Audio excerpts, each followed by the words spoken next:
Hello, everybody. Welcome to another edition of AEW Weekly Wrap Up. I'm your host, Ethan Black.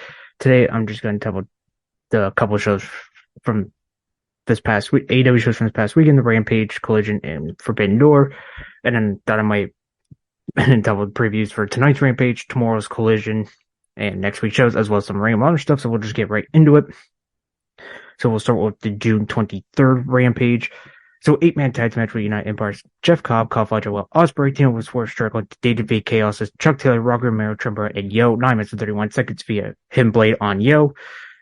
And trios actually have Billy Gunn and the Acclaim, Anthony Bolts, Mass Caster v. Axel Rico, Darius Littell, and Cota Hernandez in 41 seconds via mic drop for the win. Third match, a quarterfinal match of the 2023 Women's Owen Hart Cup. Sky Blue defeating Anna JS, 8 minutes 17 seconds via Cole Blue, In the main event, the number one contender for the IWGP World Heavyweight title, Jack Perry defeating Doki, 10 minutes and 13 seconds via Skull In. Honestly, this Rampage wasn't too bad. This is the 100th edition. The only two matches I recommend is basically the opener in the main event. I say the Women's Own Heart Cup was number 3. And then we go to episode 2 of Collision from Saturday, June 24th. So opening match, Hiroshi Tanahashi v. Swerve Strickland, 10 minutes and 45 seconds. Andre El Idolo defeating Trio Champ Brody King by disqualification, 12 minutes 56 seconds with Buddy Matthews came out and tagged El Idolo. Honestly, I can't wait for that trios match, whether that's going to happen. Then our second quarterfinal match of the Women's Owen Hart Cup, Will Knight go defeat Nyla Rose, 8 minutes 54 seconds via Babe with the powerbomb. I enjoyed this match. It was 1 6 out of 10. Powerhouse Hobbs, who's going to be in the Owen Hart Cup tournament match himself, but I'll talk about that after the Dynamite review. Goes Jerry Prophet in mid 37. In the main event, Bullet Club Gold, Jay Roy, Idris Robinson with the Guns, Austin Colon, the AEW World Tag Champs, FTR, Cash Rio, Dax Harwood, CM Punk, and Ricky Starks, 23 minutes and 43 seconds beat Blade Runner on Ricky Starks. So I'll give him a credit. So Tanahashi Strickland gets 7 out of 10. Elito Brody King also gets 7 out of 10. The main event also gets 7 out of 10. The women's quarterfinal match gets 6 out of 10, and then the Hobbs Prophet match only gets like a 2 just because of the squash match. But that Collision, I like the episode 1 a little bit better. But this week's episode 2 wasn't too bad. Then we go to Forbidden Door. Forbidden Door, Adam Cole and Todd were supposed to meet 1-on-1, but Cole got sick, so they had to cancel the match. So in a dark match, Tom Lawler defeating Serpentico 4 minutes and 13 seconds. So the 0-hour pre-show, we had 8-man tag, the Mogul Embassy, Swerve Strickland, and the Ring Order 6-man tag champs, Brian Cage, Bishop Khan, and Tola Leona, defeating Chaos's Chuck Taylor, Rock Romero, Trimpera, and El Desperado, 12 minutes and 23 seconds via Swerve Shop on Romero. Fun little pre-show match. And then our third quarterfinal match of the Women's Owen Hart Cup, Ring Bar Women's Champion, defeating Bayley Stark, 7 minutes and 49 seconds. She will face Will Nigo in the semifinals. Battle of the Canadians here, El Fantasma defeating Stu Grace, 7 minutes and 14 seconds. And the main event, LIJ Bushi, IWGP Junior Heavyweight Champ Hiromu Takahashi, and Shingo Takagi, defeating United Empire's IWGP Junior Heavyweight Tag Champ TJP, Kyle Fletcher, and Jeff Cobb at 7.5 minutes. Well, the pre-show actually was pretty fun. The only 2 matches I recommend from that pre-show match is the Athena Starks, and the LIJ United Empire match. So main show, we go to we open up with the 8-0 World Title match. MJF retains over never openweight 6-weight tag team Chamber Hiroshi Tanahashi, 15 minutes 46 seconds via Dynamite Diamond ring shot to the face. Fun little match. I just went 7 out of 10. Then we kick off the men's side of the Owen Hart Cup. We had CM Punk defeat Satoshi Kojima, 13 minutes and 40 seconds via go to sleep. So CM Punk will face the winner of the Samoa Joe Roderick Strong match in the semifinals. I just went 7 out of 10 as well. International title on the line, champion Orange Cassidy defeating Daniel Garcia, Ring of Honor Peer Champ Kazuchika Shibata, and New Japan's World Television Champ Zack Sabre Jr. 11 minutes 15 seconds via crucifix pin on Daniel Garcia. Really fun Fatal 4 match. I like the spot where Shibata and Sabre Jr. were taking turns slapping each other, beating each other, and then Garcia kept dancing after each time they kept punching him. I did get a laugh out of that, and then that was like the 2 middle and older brother beating up the younger brother. I did get a laugh out of that, but I did like the ending. I really enjoyed this one. I get 7 out of 10. For the IWGP World Heavyweight title, Sindana retains over Jungle Boy Jack Perry, 10 minutes and 49 seconds via moonsault. It wasn't bad. I just couldn't get out first gear. The moonsault, Sindana barely ever wins with the moonsault. Not much. He has the dip ball, which is basically like Blade Runner DDT combo, or the Skull, which is a sit-down dragon sleeper. I just went 6 out of 10. Honestly, out of the main show, this is one of the weakest things on the show. Then after match, Jungle Boy Jack Perry lays out Hook with a clothesline. I'll tell more about that when we get to the Dynamite stuff. But yeah, like I said, this one could get a scare. One of the weakest things on the main show. I just went 6 out of 10. And then 10-man tag team match. We had never openweight 6-man tag team. Tomohiro Ishii teams up with Eddie Kingston and the Young Bucks, Adam Page, and the Young Bucks. Defeat Blackpool Combat Club's Ring World Champ Claudio Castagnoli, John Moxley, Wheeler Yuta, Hussein with Konosuke Takeshita, and Shota Umino. 21 minutes and 26 big brain buster on Wheeler Yuta. I really, really enjoyed this match. I like the Kingston Moxley stuff. I like the Takeshi Ishii stuff. Same with Takeshita and Eddie Kingston. I mean, great storytelling and stuff. I give this one 9 out of 10. And then for the AEW Women's title, champion Toni Storm retains over the New Japan Strong Women's Champion Will Nigo 10 minutes and 27 seconds via Storm Zero.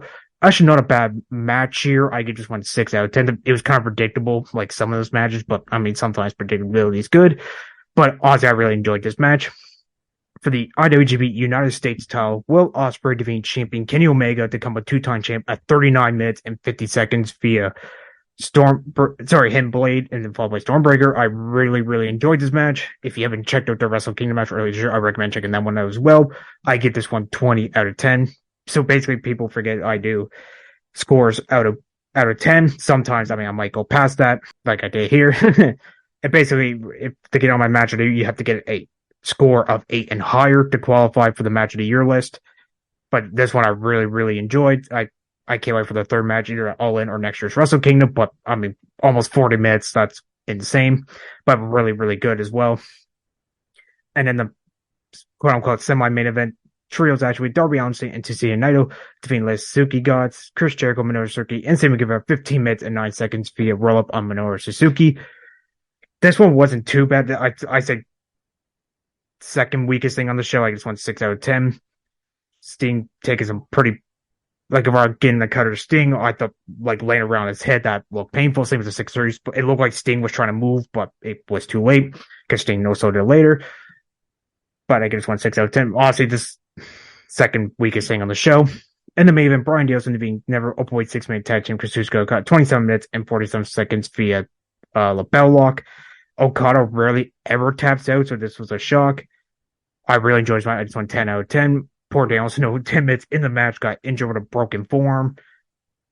Originally, he was supposed to be 8 to 6 weeks. Now it's going to be a lot longer, so I wish Bryan does a speedy recovery, but I can't believe he did that with a broken arm. But I really, really enjoyed this match. But for matches, I recommend. So out of this Forbidden Door, it was a really enjoyable pay-per-view. Honestly, for matches, I recommend checking out the women's quarterfinal match, I think, for Billy Starks, LJ versus the United Empire, the AEW World Title match, the men's quarterfinal match, the international title Fatal War match, the 10-man tag, the United States title match, and basically anything I gave 7 or higher, I recommend checking out. Honestly, if I had to pick like 2 weakest matches, I'd say the IWGP World Title match and the late Suzuki Gods versus Naito, Sting, and Darby match. That's the only two. But yeah, honestly, Forbidden Door was really, really good, though. I couldn't say enough good things about it. So now we will go into Dynamite. So this was from Hamilton, Ontario, in the first Ontario. So the dark match was Ethan Page, the hometown boy, defeating Preston Fans. So the actual show starts with John Moxley getting the win over Tomohiro Ishii, 15 minutes and 10 seconds via Death Rider. I really enjoyed this great opening match. I like how they start to stare each other and then chop each other down. And then we saw Kingston coming down surrounding Claudio Castagnoli with Yuta. And then they had a staring contest for like a whole 35 seconds. I like how Ishii flipped him off from Moxley, lost in the Bulldog. But honestly, I really enjoyed this match. I give this one 7 out of 10. And then we saw after the match, Moxley short bumps Kingston and said you didn't need this, but Kingston, you did it by yourself. You don't need them. This won't be the first time we see Moxley or Kingston at all during the show. And then we go back to Renee Paquette is in the parking lot. Adam Cole pulled up, looked like he was fake being sick. I kid, I joke, I'm glad he felt better. But before he said, we see AEW World Champ, and she pulls up and tells Cole Gretsch being sick. He wished he thought it was, which I did get a laugh out of, but Cole's like he was legit sick. And MJF basically offers that Cole spend a weekend with them, have like a bro weekend thing. I laugh at this thing. And yes, they are partners for the Blind Eliminator tournament. By the way, we're supposed to get brackets for this tournament. We never did on the show, so I imagine we'll probably get them next week. We do know one quarterfinal match so far. I'll talk about that after this review. But I like this between these two. And then we go backstage. We see Renee again. This time she's with her husband, John Moxley, and Blackpool Combat Club. she asked John what's going on with Eddie Kingston. Speaking of Kingston, he walks in again, starts trading words as Renee begs him to stop. And then Moxley said no one cared about the Chikara beef because of Claudio and Kingston, which I did get up. And then Renee basically told them to stop and tells Kingston to fix because she was done. Actually, I'm glad they brought Renee for this segment. I thought this was really good. I enjoyed this segment. Something I didn't really enjoy, though, we're just going to go right into the trios match. International champ Orange Cassidy teams with Keith Lee and El Hijo de Vikingo, defeating Jericho British Society's Daniel Garcia, Matt Menard, and Angelo Parker via Ground Zero on Matt Menard at 13 minutes and 12 seconds. Honestly, I couldn't get in. I actually thought, like, it wasn't boring. I just couldn't get into it. Like, there was a few botches in this match, and then, I don't know, I just couldn't get into it. I did, like, a couple of spots I did like was, Garcia was on Keith Lee's back. He started dancing. I did get a laugh out of that. But yeah. And then the stuff with Orange Cassidy and Angel Parker, I did like as well. Same with Vikingo Garcia. If I had to give it a grade, I probably wouldn't go higher than 6 out of 10. It was just there, honestly. Like, I didn't hate it or not. Like, I didn't find boring. And it was okay. It was just there, basically, is what I was trying to say. Then we go back to we see the Humbucks, Hangman Page, and the Young Bucks have trouble Trios Open Challenge. But Dark Order interrupted. Matt Jackson starts repeating his promo, and then Silver said they accept, but Heyman thought they meant like a 12-man tag, but Reynolds says they want to fight them, as even though tells Page they abandoned them. Page needs to help with the BCC. And I guess he said he was a baby's there, and it said Reynolds said they're not friends anymore, they're opponents. Oh, well, not, but the segment was alright, though, but they had, honestly, the Elite and Dark Order had some great matches, but I'll talk about their match in a little bit, but honestly, I think Paige should just stay with the Elite. They're going back to Dark Order. I know the story's not too bad, on and off. And then Renee got busy. She was busy on this show. She was with Scott Chester, what's happened into the Painmaker gimmick tonight on the show. And then Jericho says bigger Forbidden Door. And him saying she'll be on TBS, commentated by Tony Schiavone. And then he asked Sting about bring more time with them and then get his nightmare. He says, face the Painmaker, if he wants to get dirty, let's get dirty. Taking a page out of George Clooney's Seinfeld, and then put the white paint in the during get bloody to close that segment, hyping up the Tornado Tag match as the main event. Then we go to more trios action. This time it's the Humbucks, Heyman Page, and the Young Bucks versus Evil Uno, John Silver, and Alex Reynolds of the Dark Order. And the Humbucks get the win at 13 minutes and 48 seconds via buckshot lariat on John Silver. Honestly, this match was okay, though. I seen better from both of these groups. I give this one 6 out of 10. I like how Young Bucks, Heyman Page was kind of, he didn't want to hit the lariat, but Young Bucks were kind of being a little heelish about hitting it, so Heyman finally did it, and then so he hit the buckshot and Silver to get the win. Overall, I'd say 6 out of 10. I've seen better from both groups. Then we saw BCC and Takeshita come in with chairs and start attacking the Humbucks. They start going, just watch them for leaving. Don Cal shows it. Did we see Kingston come back out, but he got beat up as well. Page was bleeding from his forehead. He stares at Dark Order, who's standing on the outside. Moxley turns his back as the rest of them kept attacking the group, Humbucks and Kingston. And then Moxley gives the microphone and says it's time to end this. And then they said they're going to, on July 19th, the boss of TD Garden, we're bringing back Blood and Guts. This is the third one. We know Kingston won't be in it because he'll be in the New Japan's G1 Climax tournament that it starts on July 15th. On July 19th, so for this year's G1, they're doing 4 blocks, A, B, C, D. And each night they're taking turns. They're doing 2 blocks, so A and B will be the first night, and then C and D the second night, and basically they'll go back and forth. And on July 19th, it is block C and D, so Kingston will actually be wrestling Evil that night, so I don't know how he'll make it on time, and that means he won't be at Death Before Dishonor either, so we won't be getting that rematch for the Ring of World title. But I'm excited for this. You knew it was coming. We're just waiting for the official announcement. So I imagine they're going to be doing 4 forces. Daniel said is out, so they can't do unless they put the Takeshita in there and then add a 5th, bring a Bushi in, make it 5-on-5. But I think they'll might stick with the usual 4-4. And we come back for we see Adam Cole is waiting in the park lot for him so they can hang out, have a weekend. And then Rod Strong said he can't trust MJF. And then MJF walks in, calls Strong a generic white guy, which I couldn't stop laughing at that. Then he says the play sucks. He tells Cole he wants to get out of here, and then he does the show as Rod Strong, as they leave, Rod Strong watches on. Then we see Jack Perry walking to Tarzan Boy. He tells the music people to turn the music off, turn the garbage off. He says the fans ruined that song for him and never hear it again, and then they all boo what they want. It says change the fact. He says he's got a car waiting for him, taking him to the airport as they are all stuck here with wildfires, which, I mean, he's not fully wrong. Then he said he's still banging the hottest girl in the place. Basically, if you know, it's probably you know what I'm talking about. This PG show, so I'm not going to say it, but you know what he said. He did say Toronto, but it was actually Hamilton. But I'll give him a slide on that. He said he had some for quite as someone yelled, "This is Toronto," and he had to talk about how Hook was dangling a title in his face after coming on winning the AEW and IWG World titles.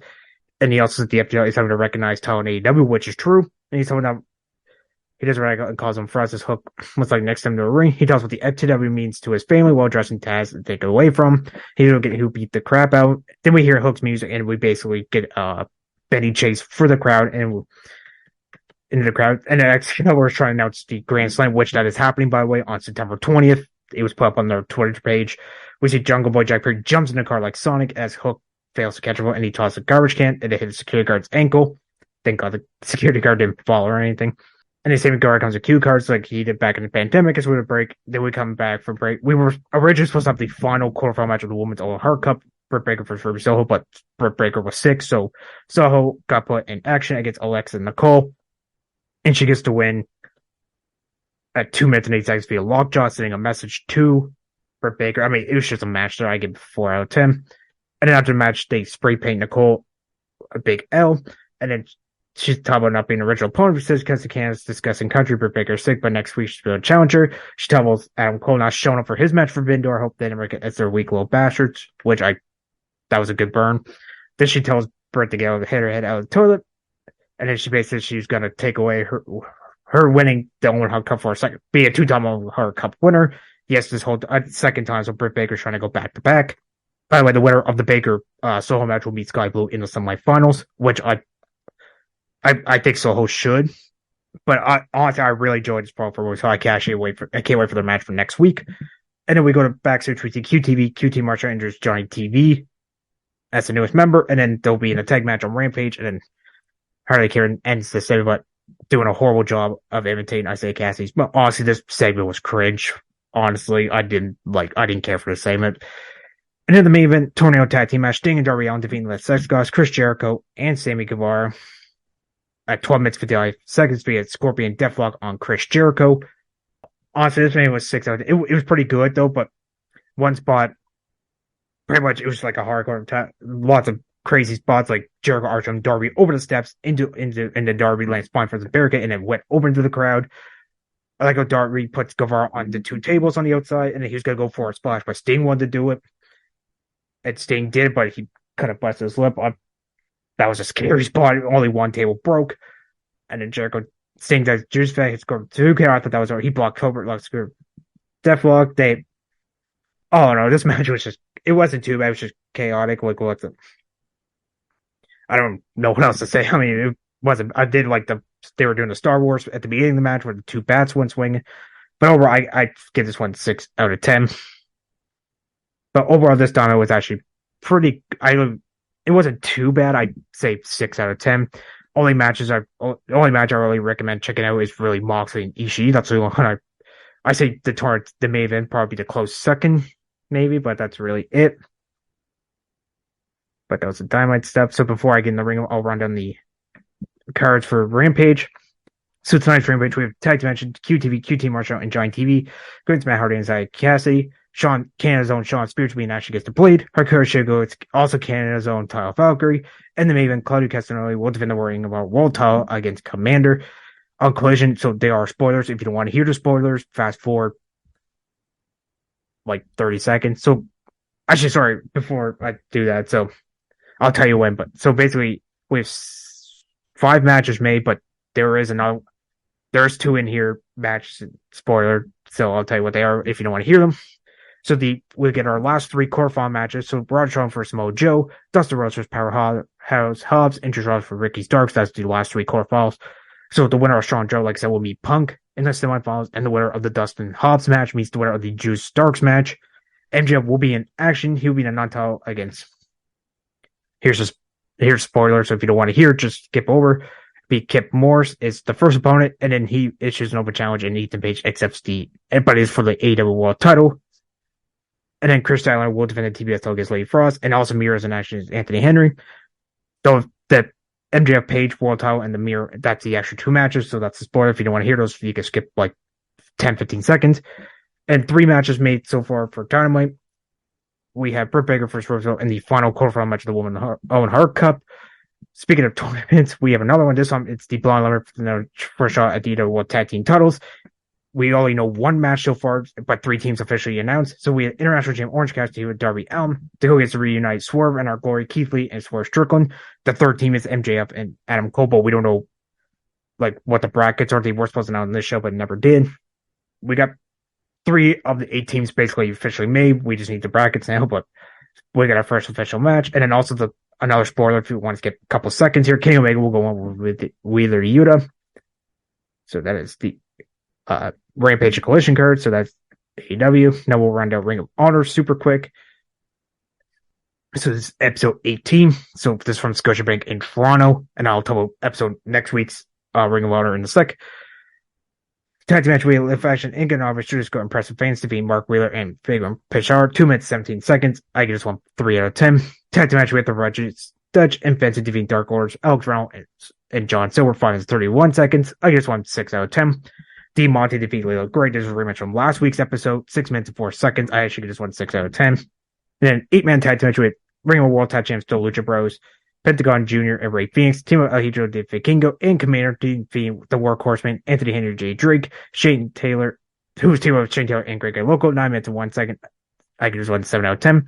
Tag team match with Big Bill Lee Moriarty defeating Cargo and Tarek. I do apologize if I butchered that name. 3 minutes and 22 seconds. I give this one 4 out of 10. For the 6-man tag team titles, the NBC Con, Brian Cage, Leona retains over Les Inc. and August Day opponents. Bushi, IWGP Junior Champion Hiromu Takahashi and Shingo Takagi, 7 minutes and 46 seconds. I give this one 7 out of 10 as well. El Desperado defeat Willie Mack, 9 minutes and 4 seconds. I give this one 7 out of 10 as well. Tag team match of Roppongi Vice, Rocky Romero and Trip Beretta defeat New Japan's House of Torture, Sho and Yujiro Takahashi, 8 minutes and 53 seconds. I give this one 5 out of 10. 6-man tag team match with Ashley Andrade, Christopher Dales, and Darius Martin defeat United Empire's Jeff Cobb, Kyle Fletcher, and TJP, 8 minutes and 13 seconds. I just want 6 out of 10. And we have 2 program matches. The first one is from the women's division. We have women's champion Athena defeating Casey Spinelli, 2 minutes and 41 seconds. I just want 4 out of 10. Basically, so program matches, the challenger has to win by pinfall, submission, counter, or survive the 10-minute time limit draw to get the title shot. And another program, this one from the men's side, we have the Ring of World Champion Claudio Castagnoli defeating Chuck Taylor, 5 minutes and 28 seconds. I just want 5 out of 10 as well. This show actually wasn't too bad. Only matches I recommend checking out is the 8-man tag, the 6-man tag team title match, and Desperado versus Willie Mack. That's the top 3 I recommend checking out. So next week, episode 19, if you don't want to hear it, you could just end it here if you need to.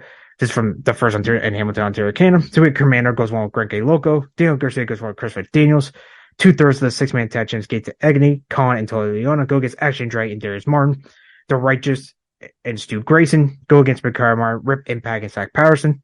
Another women's title program match, women's champion Athena versus Celia Sparks. Tag team match, the boys, Brandon and Brett Tate go against Big Bill Lee Moriarty. Triple threat match, JD Drake versus Tony Nese versus Mark Briscoe. D Monte versus Vanessa Craven. And a 6-man mayhem, they're bringing that back. It's basically just a fail 6-way. 6-man tag team, Brian Cage goes against Josh Woods, Don Castle, Shane Taylor, Trent Seven, and Willie Mack. So originally this was announced 6-person tag match. It was the inferior Kyrie Brown, Sean Dean, Trish Dora to go against the Kingdom, Matt Taven, Mike Bennett, and Maria Bennett. Can have spell, but Maria said she wasn't clear to compete. So we get the return of Layla Hirsch. So those are your spoilers. If you don't want to hear that, I totally understand. But that is the shows for this week, guys. I'm your host, Ethan Black. I'll be back next week to talk about the usual AEW and Ring of Honor stuff. Have a good weekend and stay safe. Thanks for listening to the WWE Podcast. Don't forget to subscribe on your favorite podcast app so you don't miss a show, or head to WWEpodcast.com. And for all of these shows ad-free, head over to patreon.com/WWE Podcast. Until then, we'll see you next time.